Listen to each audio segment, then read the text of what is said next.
How can you get fast in your Olympic lifts? What do you do if one of your lifts suddenly falls apart? And how should you train if you only have 3 days a week? In episode 17 of the Last Set Best Set podcast, Coach Calvin and I dive deep answering these questions and more. And if you want your question answered on next week's episode, then make sure to check out the link in the description below. Welcome back to the Last Set Best Set podcast. I'm Coach Brian. I'm the owner of Big Ben Strength, and I'm here today with Coach Calvin, who is current captain of Lindenwood University Weightlifting, as well as a coach through Big Ben Strength. And today we're going to be answering some questions that you guys submitted to us, starting with question number 1. How do I get faster in my Olympic lifts? This is probably something that anybody who's ever watched like Team Columbia training hall videos or anything like that just wonder, like, how do I get fast like that? I know that is absolutely my experience with the lifts for sure. So there's a couple things that we want to kind of break down that lead to more speed in the Olympic lifts. And the first and most important thing that I want to cover here is positions. So I think people get into this habit of trying to move faster, and by doing that, they get pulled out of the positions that create that speed that they're looking for. All right, so it's important to remember, guys, positions are what create speed. So the key positions that we're looking for here are the power position, the knee position, and the start position. We need to make sure that each one of these is spot on so that you can get maximum movement of the barbell. The most common mistake that I'll see people make when they're trying to get faster at their lifts is they'll try and get the bar moving as fast as possible off the floor.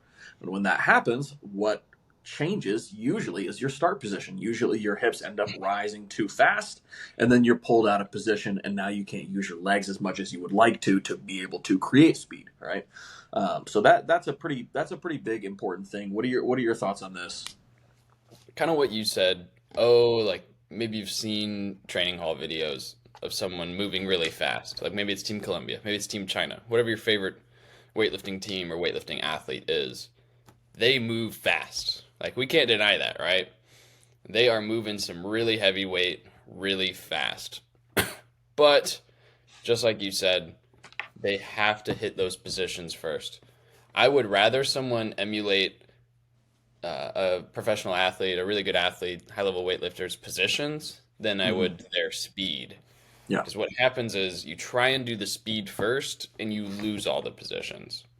Now, with that being said, I'd rather you not emulate anybody specifically anyway, because your technique should be your own. Everybody's body is a little bit different, therefore moves a little differently in weightlifting.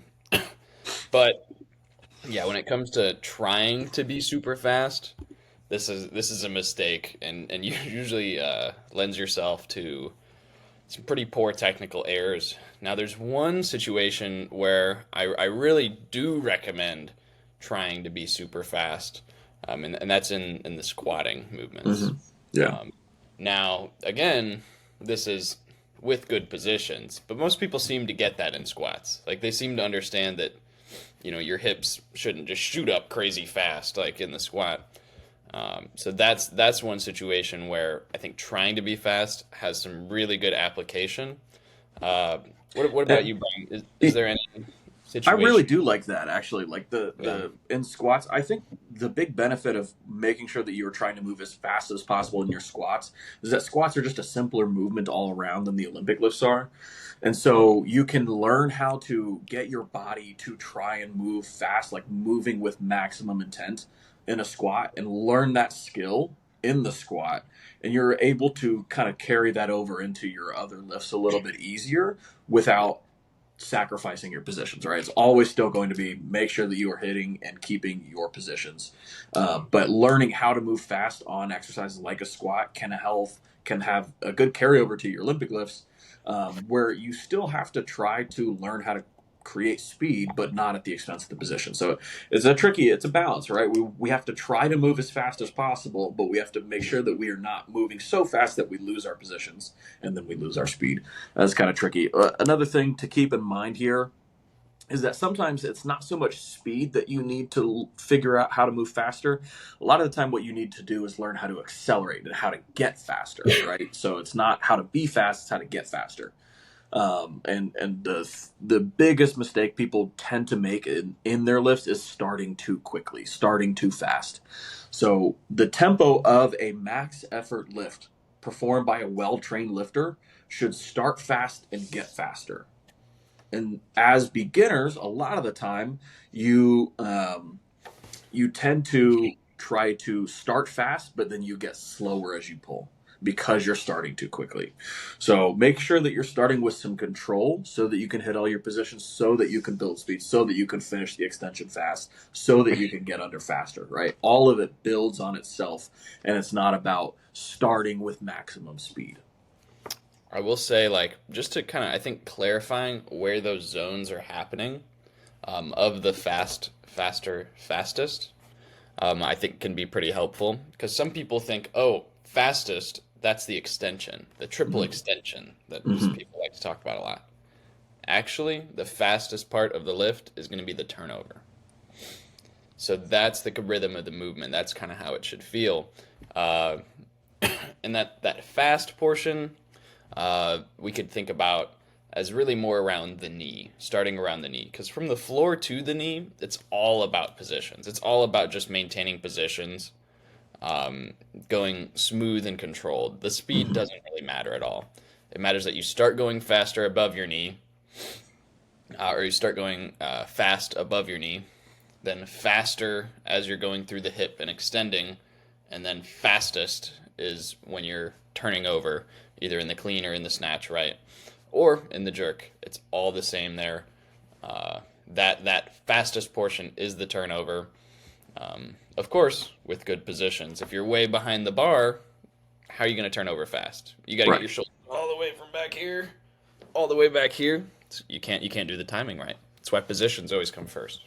Yeah, always, always, and that makes a ton of sense. And so those are kind of our tips there for getting fast on your Olympic lifts. One, just make sure that your positions are good.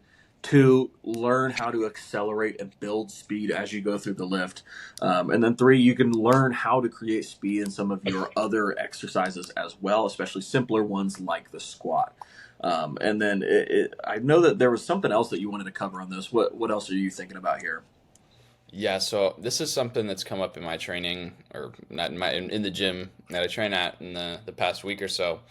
It's the difference between anger and aggression. So I had a teammate come up to me saying like, I'm really angry today, and I'm like, well, are you using it for your lifts or how's that going? He's like, well, it's not going very well. Like I'm not, I don't know, things aren't moving well. And I'm like, well, what's the difference between anger and aggression? He's like, he didn't really quite know, didn't really have an answer. It was kind of a thinker question. And so I've been thinking about that a lot lately for myself too, because I didn't have an immediate answer either. I kind of came to this conclusion where I think that anger is the like raw emotion, right? This is the like total body like experience that you're having there. Whereas the aggression is the actual behavior, is Mm, actually what you're doing. Um, so you can be angry, which causes you to punch someone, or you can punch someone aggressively. I guess you could also punch someone non-aggressively, like in a playful way. Anyways, the point is that you can have aggression without anger, but it's really hard to have anger without aggression. And when this applies to lifting, is that anger is going to be kind of like whole body, right? It's going every which way. You can't really control it. You can't be precise with it or calculated.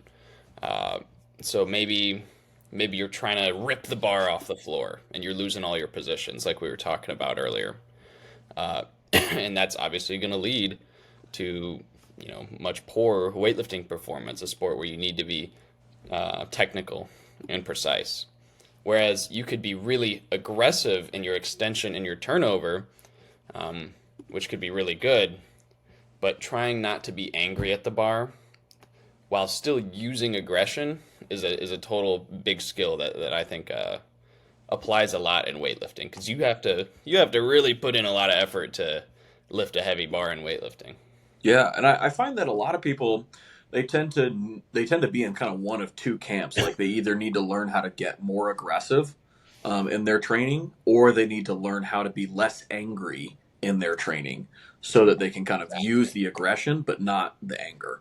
And that's a pretty common thing. A lot of people, they tend to either be either erratic or unemotional or I don't know. It seems like they just don't really care whether they get it or not, you know. Yeah. And you got to learn how to find the balance between the two for sure. My coach would say that to some people in our gym sometime, like the people that fall on the not very aggressive side. You'd be like, oh, maybe if you try harder on the next one, like care more. And in this person's head, it's an insult. It's like I care so much. I want to do this so bad. But it's not saying in your head you don't care. Mhm. He's saying in that exact moment of extending and turning over, right? Or wherever it is in the lift that they need to be aggressive at, right? They're not being aggressive. Right. They're just going through the motions, letting it happen, and maybe the bar's crashing on them and they fall. It's one of the most frustrating things because it's not a technique thing. It's not like, oh, It's you really just need to not. set your hips a little bit higher or, anything like that. It's just like, I need you to open your eyes and be here for a second, you know? Yeah. That is a really frustrating thing. I'm trying to work on some tactics to help people get better at that for sure. One thing I realized a few years ago as a burnt out weightlifter is that there's no rules for how a weightlifting program is supposed to look. You don't have to push through heavy snatches and clean and jerks on a daily basis, especially if you're just doing this for fun. That's when I made the switch to OlyBuilding, a style of training with a true 50-50 balance between Olympic lifting and bodybuilding. Not just a few sets of lazily picked accessories at the end of the workout that you're probably going to skip anyways. If you want to build muscle without losing your Olympic lifts, then check out the OlyBuilding 8-week program at the link in the description below. And save 20% at checkout when you use the discount code LASTSETPOD. All right, back to the show. All right, question number 2 here. My snatch has gone down the drain, but clean and jerks feel great. Do I push the lift that feels good or the one that isn't going well? This is such a good question. You guys have seen, I'm sure, that meme that was going around on Instagram a while back where it's like you can only have 2 or 3 good lifts going on at any given time. Like one of them is always going to tank a little bit. When that happens, I prefer to push the lift that feels good and like fully squeeze all the juice out of that. I think it's normal for athletes who understand that sometimes you have to put in a lot of work to get the results out of something, that they think that they should apply that into the lift that's going poorly all of a sudden. And usually what that means, especially if it's in the snatch that's going poorly, usually that means that you're taking extra warm-up sets, you're taking extra attempts, you may be missing a lot more on that lift that doesn't feel good. And so you're dedicating a lot of mental energy into the one that isn't going well. And by the time you get to the clean and jerk, which is usually the second lift that people are training for the day, if they're doing both on the same day, is by the time you get to that, you don't have the mental energy or the physical energy to push the one lift that is going well.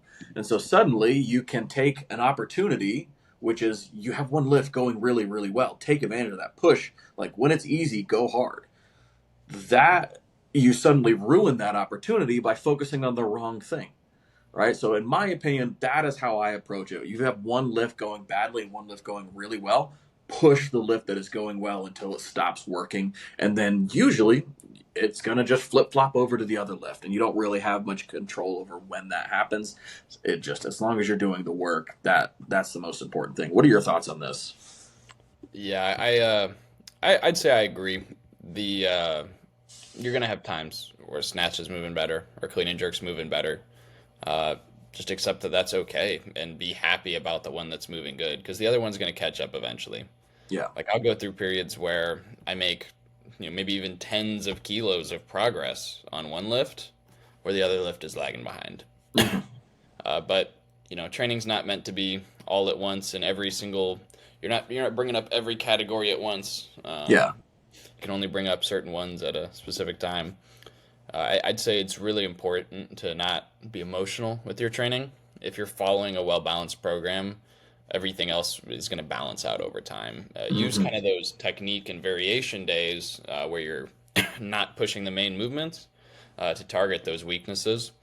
So how I do that is implementing specific like limiters in your lifts. For instance, maybe somebody's not very tight in their dip. They're losing their tension in their dip of their jerk. You put in a push press. It's very hard to do a push press. You put in a pause and dip, which is going to force them to be tight and controlled in that dip. Uh, Doing those kind of things is about the extent that I think you should try and target these errors. That doesn't mean you should add in a bunch of clean and jerk work, because clean and jerks, the number is not where you feel it should be at.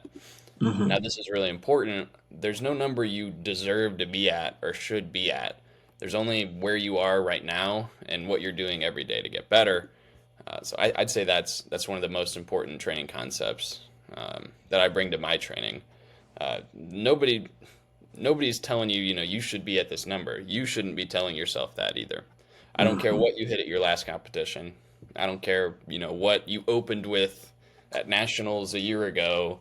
That doesn't mean you should be opening higher now. Be Right. realistic with yourself. Like Yeah. you need to live where you're at, where your feet planted. Go look down, see where you're at right now, and that's Yeah. where you need to live at. Don't live 10 steps that way or a mile that way. Dude, well said. Well said. Really. Um, Anything else that we want to cover on this? Uh, no, I'd say that's pretty solid. Like, just don't freak out about your training. Just Yeah. do your program. Trust a program. If you trust your program, then you're good to go. If you're starting to not trust your program, you're probably falling off the wayside. So you're gonna have to, get a program from someone you trust, get a coach that you do trust, and as long as that goes, like, I mean, really, just don't question it from there. You're just gonna make it harder for yourself. Yeah, for sure. Well said. Yeah. All right. Question number 3. I recently started Olympic lifts, but I only have 3 days a week I can train. Is that enough? Um, Great question. I love this because I think a lot of people think that if you're going to do Olympic lifting, you got to do the whole thing, do it all the way, where you're training 5 days a week, double day workouts, whatever. That's not the case for the majority of people that are doing weightlifting. Most people have 3 days a week, 4 days a week that they can give to something. Maybe it's even less. So yes, you can absolutely make progress on 3 days a week. And if you're a beginner, it's probably all that you really need. So that's one thing I wanted to get out there first. So here's how you can train 3 days a week and make sure that you're getting progress. First thing is, you have to have a pretty high frequency of the Olympic lifts. If you're only training 3 days a week, Oh, yeah. and let's say you only snatch one day, and then the other 2 days maybe you're doing cleans on another day, and then jerks on another day.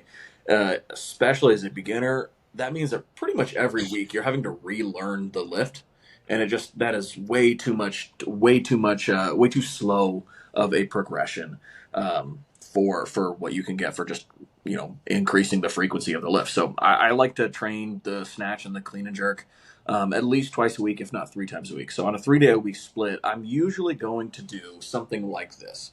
Monday, we're going to do high volume snatch, clean and jerk, and then we're going to do back squats and clean pulls. All right, pretty heavy day of training.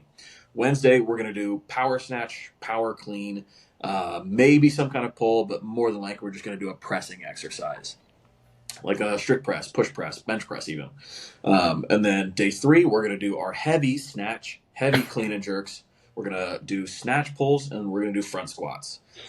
That's a really great way to get, all that you need in weightlifting, really, to make progress for a long time in 3 days a week. And as long as you're not, dilly-dallying between sets, you should be able to get all that done in about 90 minutes. Pretty reasonably, and if you're really adjusting the volume for shorter workouts, and you can get that done in 60 for sure. What are your thoughts on a 3 day a week program? I've made plenty of 3 day a week programs. People have real lives. You have stuff to do. If you're training weightlifting, you're probably not a professional weightlifter. You probably have a job, a family, a girlfriend, a husband, a whatever, right? So not everybody has time to be in the gym for 2 hours a day, 5 or 6 days a week. That doesn't mean you can't do weightlifting.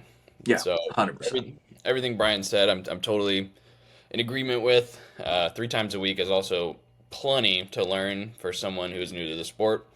We have a handful of new people coming to our Lionheart weightlifting club practices. They're kind of it's like an in-person club we're running out of a CrossFit gym.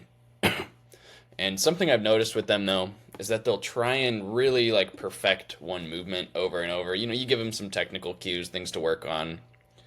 They'll try and do this for 90 minutes, 2 hours. They'll just snatch for so Hmm. long. Yeah. If you're only training 2 or 3 times a week, we gotta shorten that down. Yeah. Um, so the name of the game is high frequency, uh, but kind of like lower intensity, lower volume. So we want to have your brain be doing those movements. Excuse me. We want to have your brain working on those movements multiple times a week. Uh, for instance, we're coming in on Monday. We're snatching for 30 minutes. We're doing cleans for 30 minutes, some sort of squat variation, something like that, right? Brian described a really good progression that, or kind of weekly, uh, organization of exercises that works pretty well. So if you're doing that kind of stuff and you're shortening down that time, not spending 90 minutes on one snatch session, then you're going to be good to go. That's my main recommendation. Don't spend Yeah. too long. Yeah, for sure. Yeah, especially like when you start feeling a movement kind of click and you really want to spend a lot of time on it. Still, you just got to keep your approach balanced across all the exercises. Not just the one that feels good. Because I get it. I love snatching too, but can't be doing it for 90 minutes if you only have 3 times a week to train.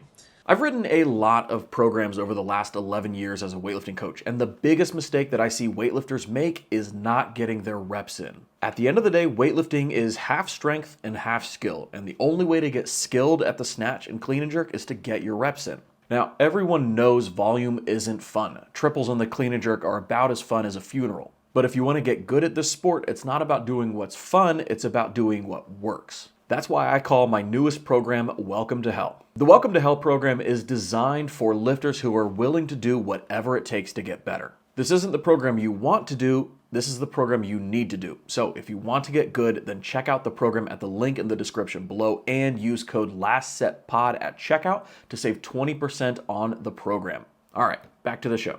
Oh yeah.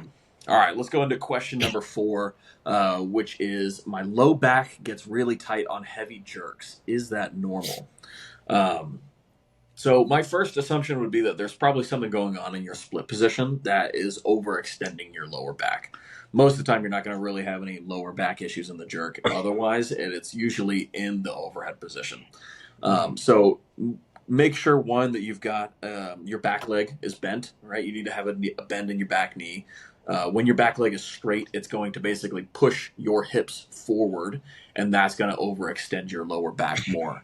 And so I would check that back leg, make sure you're getting enough bend in that back leg. And then 2, when you're in that position, it should be a pretty tight position, right?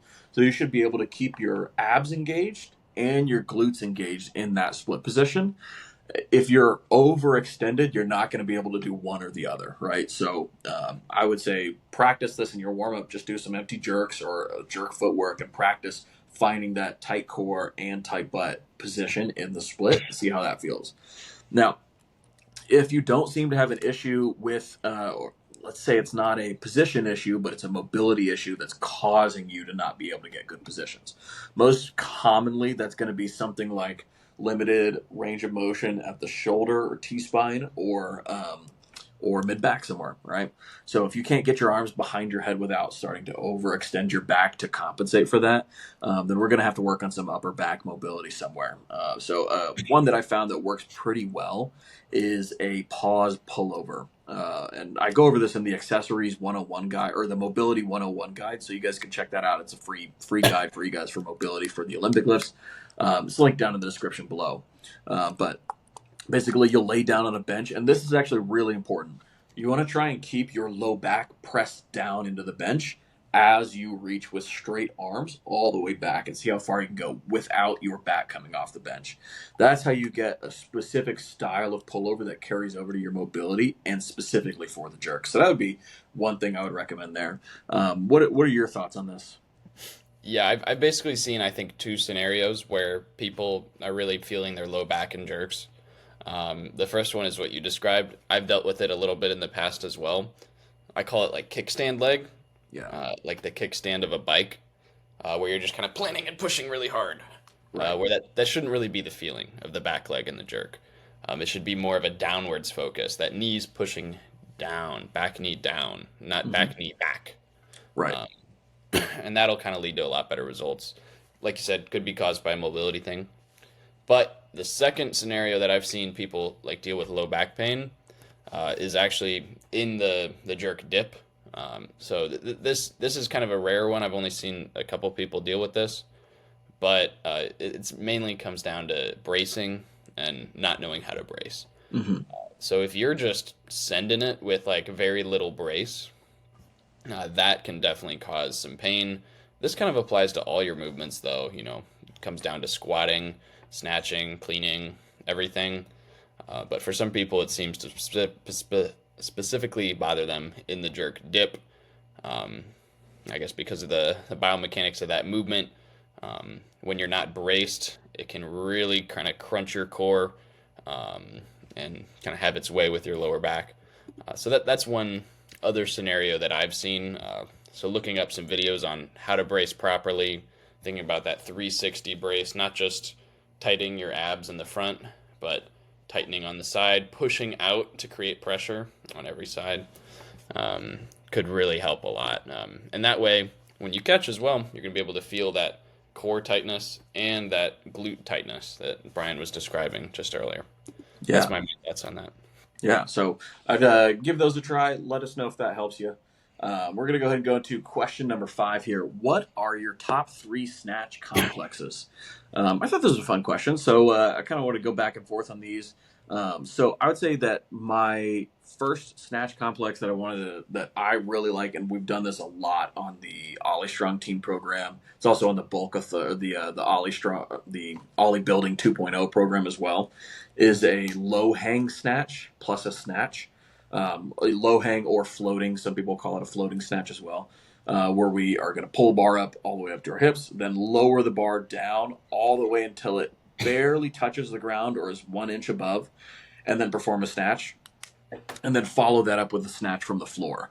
I really like that for getting people to help learn how to use their legs in the snatch, especially how to get your back and legs to kind of work together. You can feel how important your positions are, especially that start position. If you're lowering the bar down to like 1 inch off the ground and holding it, that is a really good way to work on that. So I'm a big fan of that. We use that a lot in the last couple training cycles that we've done. What about you? Yeah, so I have a pretty similar complex focused on positions off the floor. That's something I've struggled with in the past, and it's something I see a lot of other people typically struggling with as well too. So what I have done in the past, is a 1 inch off the floor pause, power snatch, Nice. plus a floating snatch. And you could do that floating power snatch or a floating full snatch, kind of depending on how heavy or light maybe you want the movement to be. Mhm. But actually, Danny Camargo originally introduced me to some of these 1 inch pause snatches. I love them. And pause snatch, pause clean, 1 inch.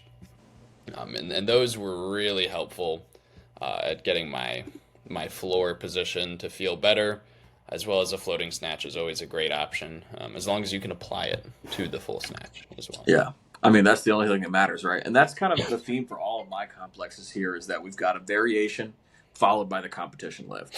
I really like doing this. I've written an article on it. I think I might have made some videos on this as well. If I have, I'll link it up here. But is using technique variations where you're going to do one exercise that is designed to, focus on a specific aspect of your technique, and then follow that up with a competition lift so that you can drill what you just practiced into the lift that matters, right? So I'm a big fan of that. I would say my number 2 snatch complex here is the hip snatch plus snatch. I really like this, especially for beginners too, who are still trying to, recreate that power position, make sure that they're getting leg contact, like bar body contact. And also just to get good leg drive and speed under the bar for some of the more advanced lifters. I'm a big fan of this one. So you're going to do one snatch from the hip and then one snatch from the floor where you're trying to recreate that snatch from the hip position and feel. So that's a big one for me, especially for beginners. So if that's something you're learning lifts, try those out for sure.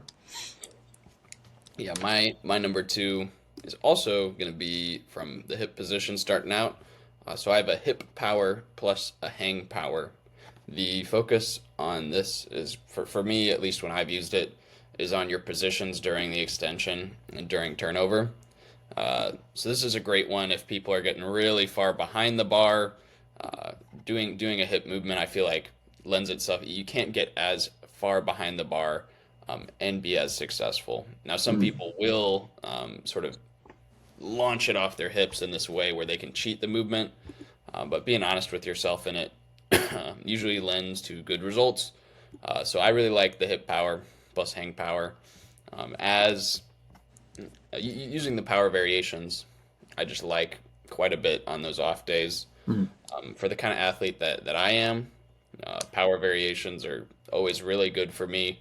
Um, as my power sometimes tends to be kind of close to my full, it gets me feeling a lot faster and quicker when I do come back to the full movements later in that week and that kind of thing. That makes sense. Nice. Yeah. All right, so my number 3 snatch complex is the snatch pull plus snatch.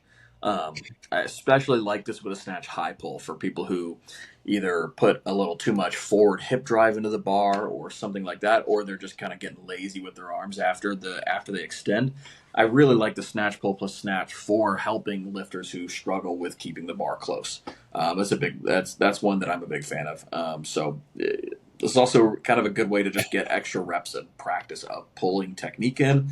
So if you don't have good pull technique, this could be a great complex for you to get extra volume in. But you'll have to stay a little bit lighter so you can still make sure that you're actually practicing them with good pull technique. It's not if you don't have good pull technique and you do this complex with bad pull technique, it's not going to help you all that much. So you got to make sure that you're bringing maximum attention and focus into it for sure. What about for you?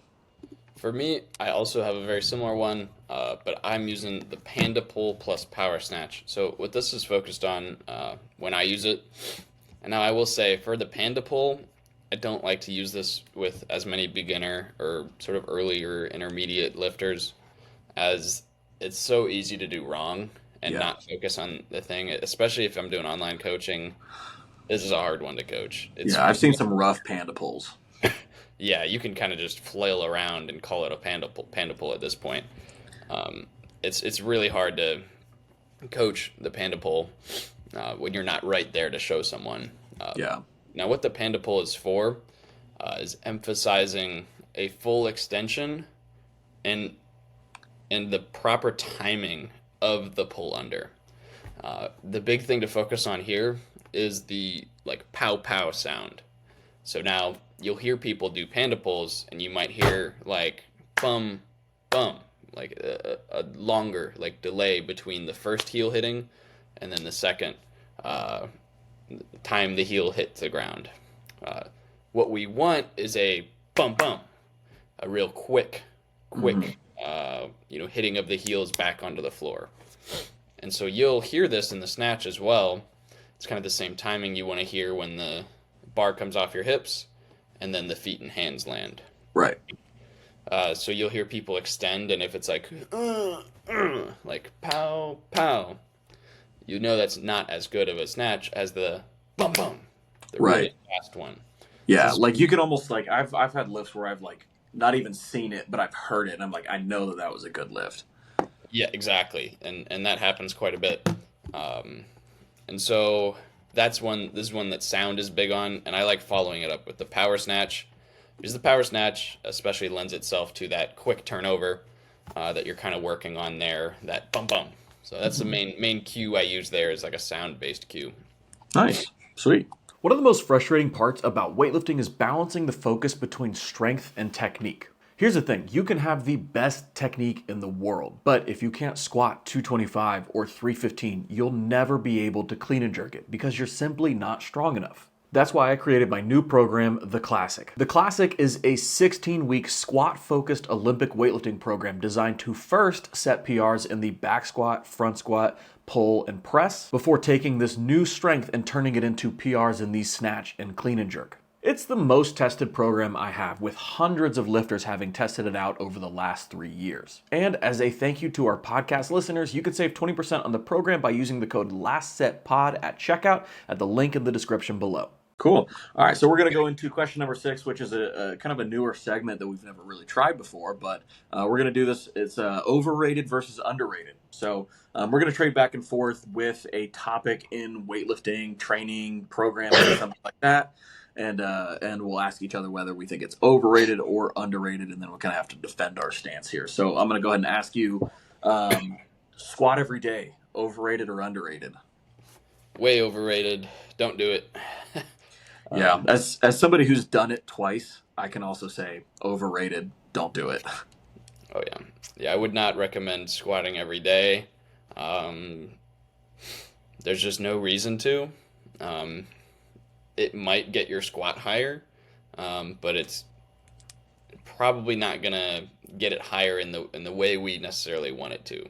Yeah, It might make you really efficient at grinding out some slow reps, um, but in weightlifting, it's all about minimal effective dose, not throw as much as you can possibly handle at yourself and see if you survive. It's yeah, the minimal amount we need to put in to get out what we want because any extra training you're doing could be working on other things. So we don't want to just throw a ton of squats when maybe you need to work on your snatch and clean and jerk more. mhm. And more squats are going to take away from that. Yeah, yeah, 100%. And generally, like the only people that can make squat every day work are typically athletes on supplements, air quotes there.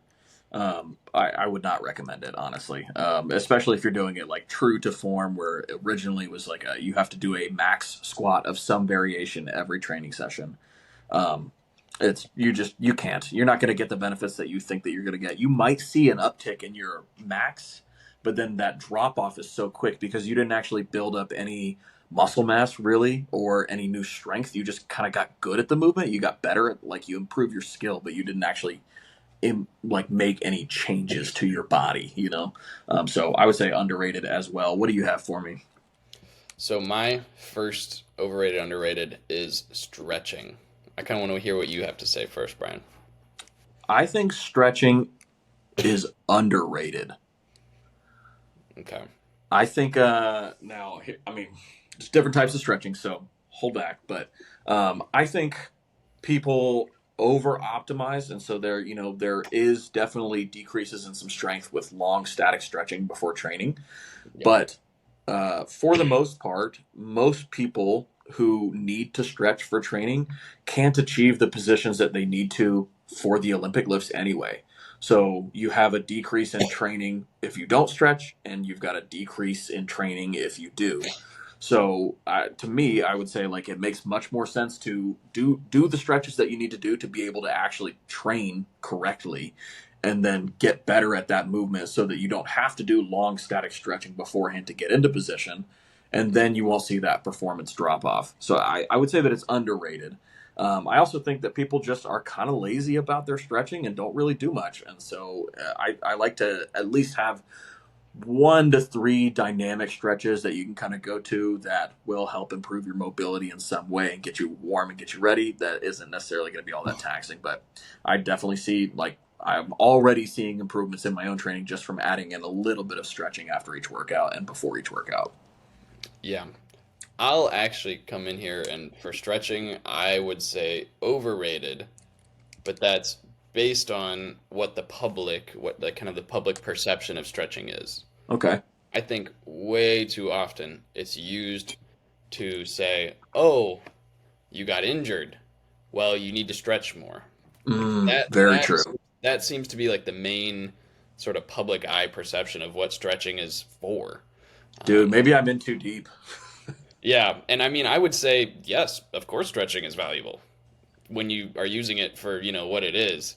You don't need to be just stretching your hamstrings for 5 minutes a day to not get injured. There's Yeah. like if you look up like multifactorial like pain model, like you'll see the 100 different little connections on the web that It's go one of into the coolest things I've ever seen. so many things go into pain and injury, and it's probably pretty unlikely that mobility or stretching is the cause, right? There's Right. probably a lot more things going on there. Uh, so that's the big reason I'm going to say a little overrated. You don't need to stretch something unless you need to stretch it, Yeah. if Yeah. that I makes would say sense. I fully agree. Like, do you actually have a range of motion deficiency that's limiting you in some way for what you want to be doing? Yes, stretch that. But also, there's a difference between flexibility and mobility. For instance, my hips aren't very flexible. If I'm doing like a straddled stretch, like you're sitting on the floor with your legs spread out, I can't really get past like 90. Hmm. Whereas a lot of the girls on our team can just fold over chest to the floor. And I don't know how they do it.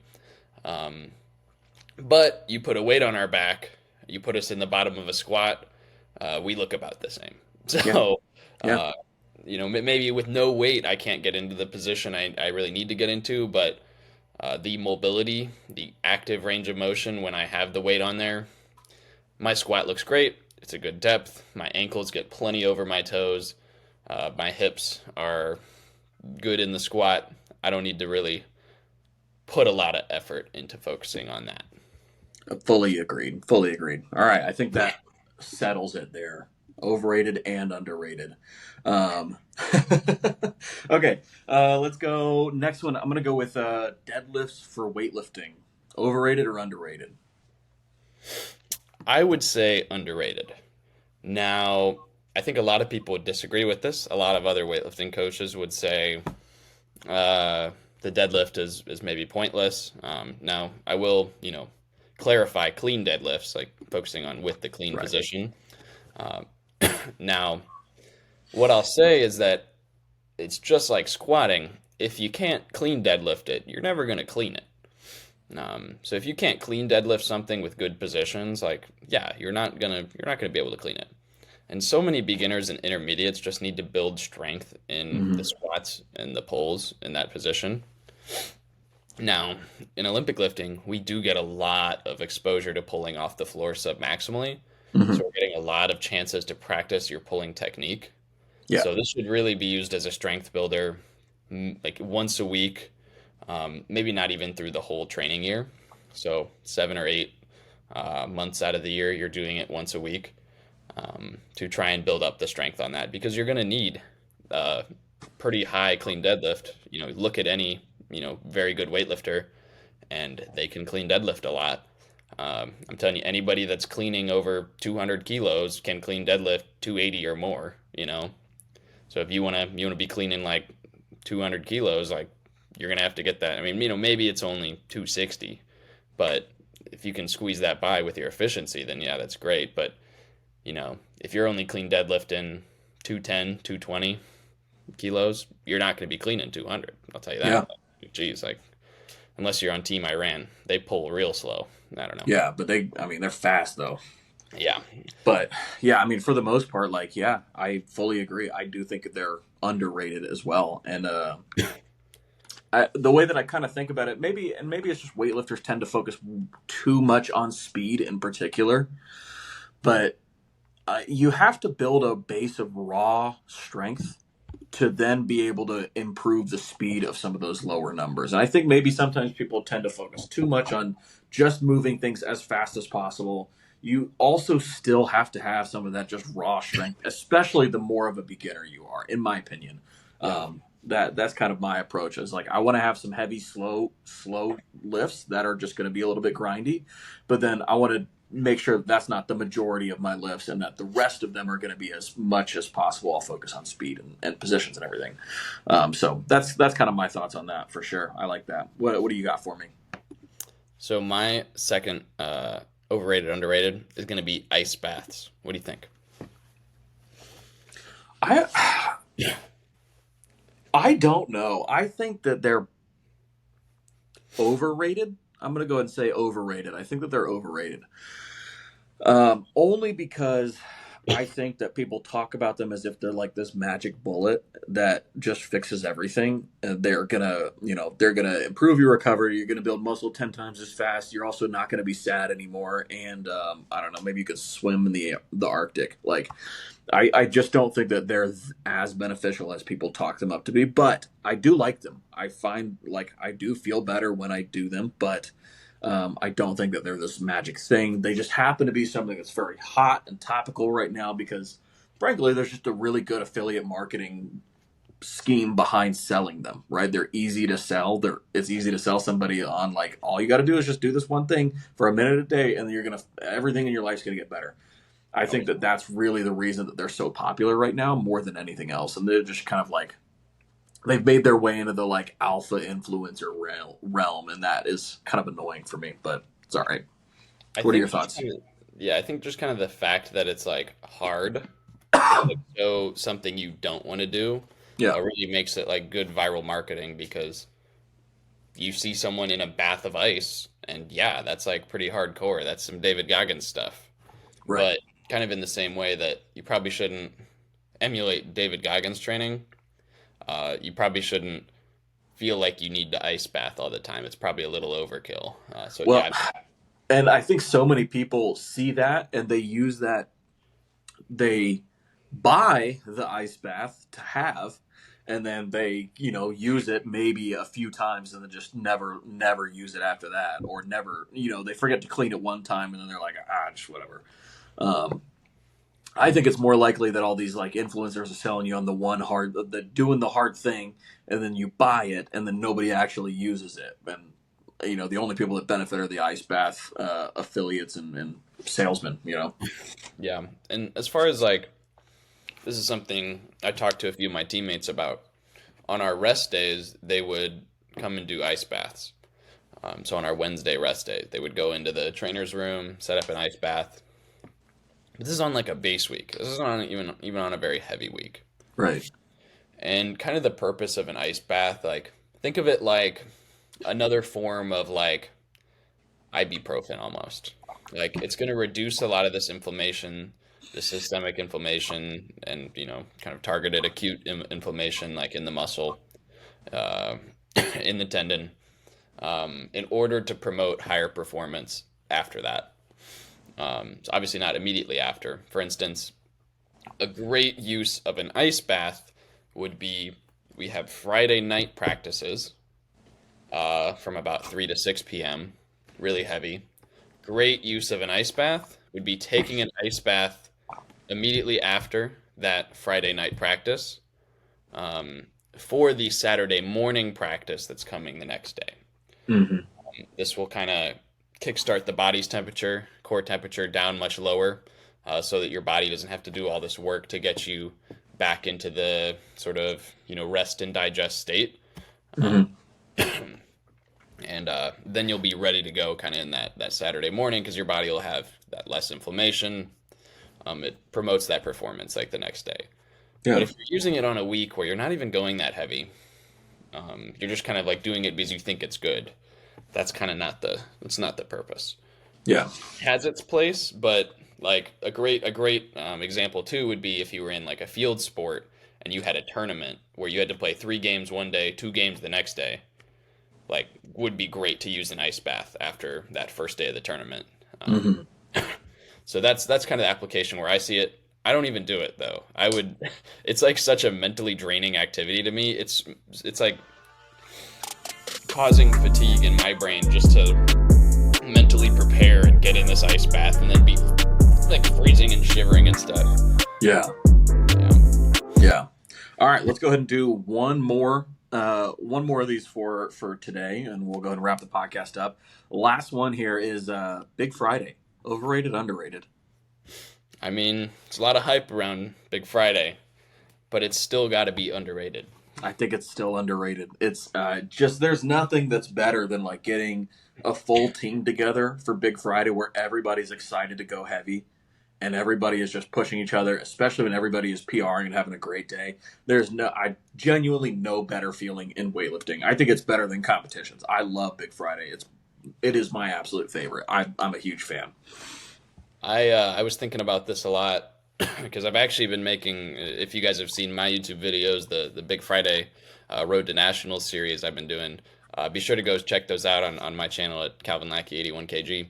But I was thinking back, I'm like, dude, when I'm 30 years old and I'm not really doing weightlifting probably anymore, I'm probably coaching it, and I'm not an athlete, I am gonna look back and miss these days. These are gonna Hmm. be the times that I'm like, this is my best moments, like best times with friends and training partners, and um, these are gonna be the good old days. I was having that like epiphany.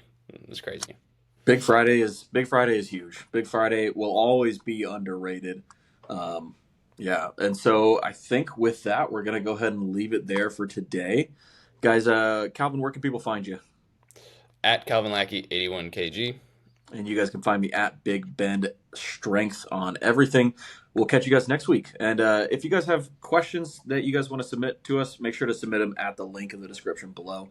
And if you guys have made it this far, that means that you are a dedicated listener, and we would really appreciate it, especially if you're listening on Apple Podcasts or Spotify, to leave a 5-star review for us so we can help get the show out to more people. We'll catch you guys next week. Bye. Bye.